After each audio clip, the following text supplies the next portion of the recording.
I had a leg day this morning and my legs were feeling kind of achy going into the day. So these are the things that I did and I changed about my leg routine to make sure that I still had a good one.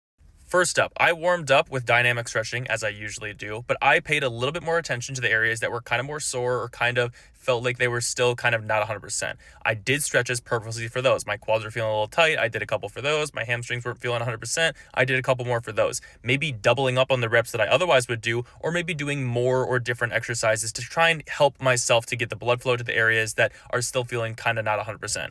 Then, when I went into a movement, I was going to do a leg extension and my quads still weren't feeling 100%. I did a couple more warm up sets than I usually would. It wasn't anything crazy like full sets, but I was doing a couple extra reps, maybe adding, less weight for every single progression of a warm up on every single movement that I did during that day. So that way I was able to feel 100%. A lot of people like to power through and think that they have to ego this thing where they're like, oh, I'm not going to warm up extra, I'll just power through it, I'll just work it out.